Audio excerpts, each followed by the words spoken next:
Hi everyone, good afternoon. मैं नेहा गुप्ता आप सभी का स्वागत करती हूँ अपने YouTube channel study mate Neha पर। और आज हम इंडियन पॉलिटी की क्लास 20 डिस्कस करने वाले हैं।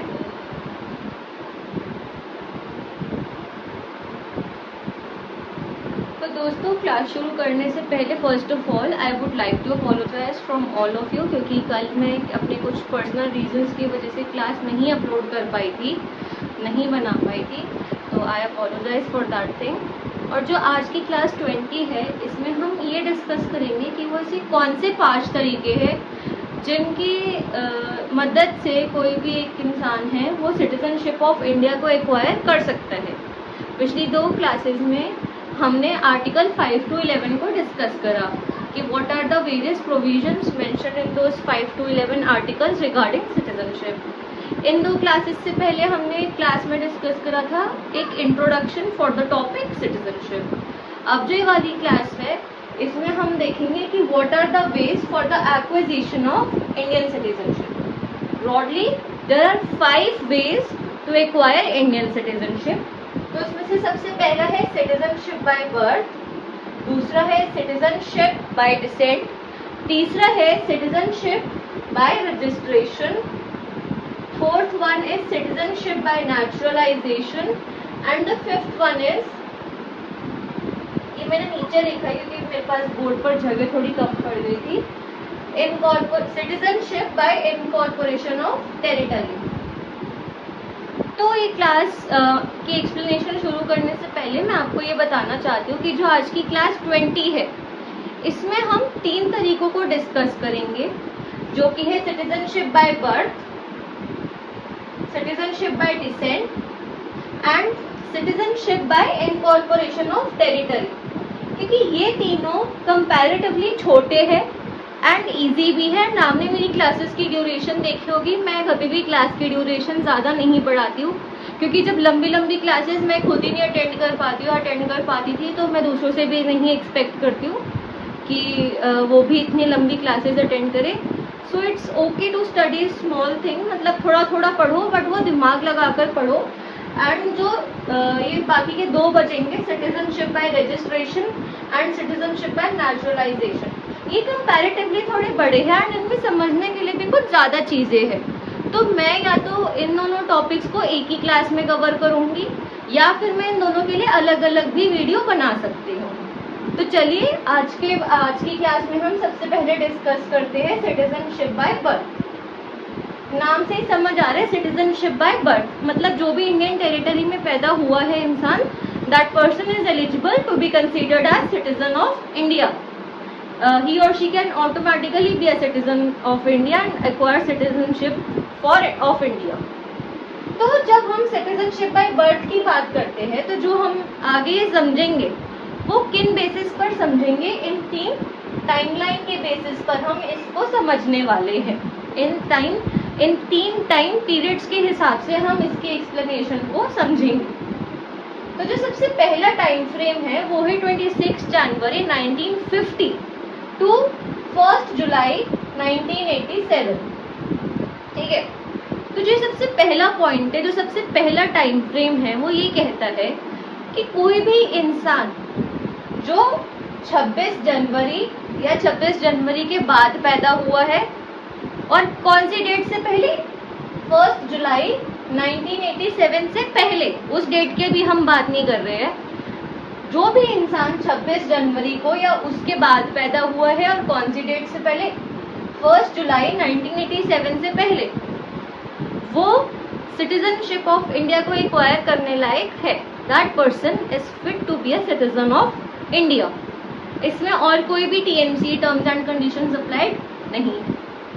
ठीक है, दूसरी जो टाइम फ्रेम है वो है आपकी 1 जुलाई 1987 टू 3 दिसंबर 2004।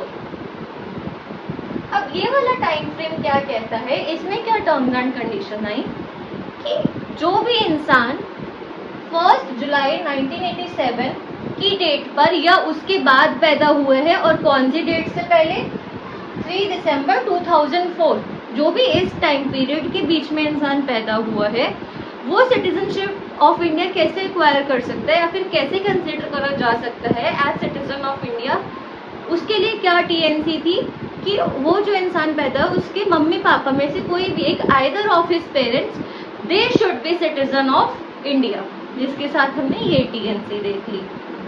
अब जो तीसरा पॉइंट है, जो तीसरा टाइम फ्रेम है, जो कि है ऑन और आफ्टर 3 दिसंबर 2004, कि वो इंसान जो 3 दिसंबर 2004 को पैदा हुआ है या उसके बाद पैदा हुआ है, वो पर्सन कैसे सिटीजनशिप ऑफ इंडिया एक्वायर कर सकता है या सिटीजन ऑफ इंडिया बनने के लायक है। वो उस बेसिस पर बनने के लायक है कि वो इंसान खुद तो इंडिया में पैदा होना ही चाहिए।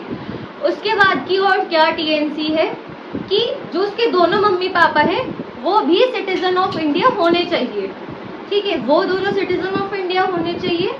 एंड अगर ये चीज़ पॉसिबल नहीं है कि वो दोनों सिटीजन ऑफ इंडिया नहीं है, अगर उनमें से कोई एक ही सिटीजन ऑफ इंडिया है, तो जो दूसरा पेरेंट है वो एक इलीगल माइग्रेंट नहीं होना चाहिए। ठीक है, तो यही इसकी टीएनसी थी। तो अब हम दूसरा तरीका देख सकते हैं जिससे इंडियन सिटीजनशिप एक्वायर हो सकती है, और वो है सिटीजनशिप बाय डिसेंट। तो जैसे हमने पहला पॉइंट डिस्कस करा था जिसमें हमने 3 टाइम फ्रेम्स के बारे में बात करी थी, उसके हिसाब से हमने एक्सप्लेनेशन शुरू करी थी। तो जो ये सेकेंड पॉइंट दी है, इसमें भी हम 3 टाइम फ्रेम्स को ही देखेंगे कि उस पीरियड से उस पीरियड के बीच क्या क्या टीएनसी थी for being a citizen of India. जब हम सबसे पहले टाइम फ्रेम की बात करते हैं वो है 26 जनवरी 1950 टू 10 दिसंबर 1992। तो जब हम इस टाइम फ्रेम की बात करते हैं तो इसमें ये है कि जो भी इंसान जो इंडियन टेरिटरी के अंदर तो पैदा नहीं हुआ है, that person is born outside of India, but then also that person will be considered for acquiring Indian citizenship अगर उसके जो पापा है वो इंडियन सिटीजन हैं, वो इंडियन ओरिजिन के हैं। ठीक है, तो सबसे पहला पॉइंट तो ये था। जो दूसरा पॉइंट है वो ये कहता है कि जो भी इंसान पैदा हुआ है 10 दिसंबर 1992 या उसके बाद, और कौन सी तारीख से पहले तक, 3 दिसंबर 2004 से पहले अगर वो पैदा हुआ है, और मतलब पैदा हुआ है कहाँ पर, इंडियन टेरिटरी के बाहर पैदा हुआ है। सिटीजनशिप बाय बर्थ का तो हमने यही देखा था कि वो जो इंसान है वो इंडियन टेरिटरी के अंदर ही पैदा हुआ है, पर जो सिटीजनशिप बाय डिसेंट की जब हम बात करते हैं तो उसमें आउटसाइड इंडिया का एंगल आता है कि that person is born outside India. इसमें होता है इनसाइड इंडिया।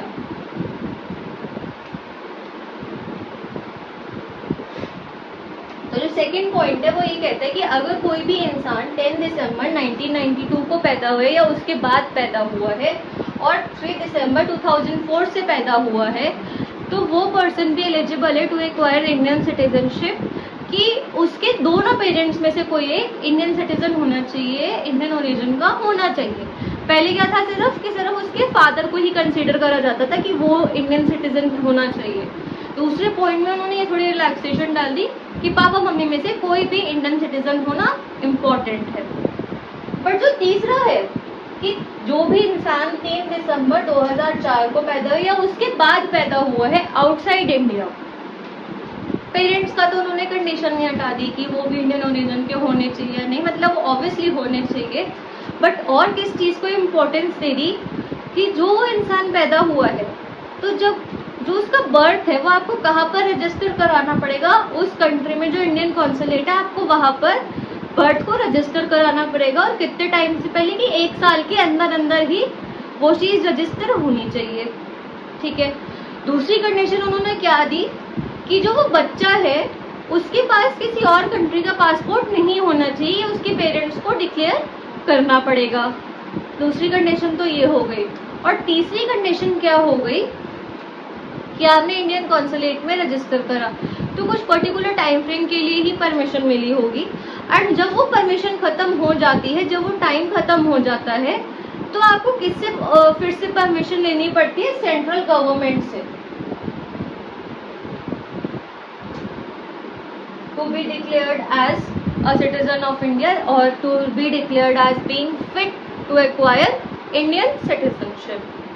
ठीक है, दूसरा तरीका तो ये था सिटीजनशिप बाय डिसेंट। अब जब हम तीसरी तरीके की बात करते हैं, टेक्निकली इसमें तीसरा नहीं है, वो पांचवा है, बट आज जो हम तीसरा और आखिरी तरीका डिस्कस करेंगे, to keep the video short and interesting and जिससे आपका मन लगा रहे सब चीज़ें समझने में, तो आज का जो तीसरा पॉइंट है वो है citizenship by incorporation of territory. Incorporation of territory से आप क्या मतलब समझते हैं कि जो हमारे इंडियन टेरिटरी है, नॉर्मली वो तो है, इनकॉर्पोरेशन मतलब इंडिया ने किसी दूसरी टेरिटरी को भी अपने अंदर ले लिया, अपने अंदर समा लिया, अब वो भी इंडियन टेरिटरी ही कहलाएगी, जो कि पहले कोई और कंट्री थी या टेरिटरी थी। तो वहाँ के लोगों का क्या होगा, उनका सिटीजनशिप स्टेटस क्या होगा?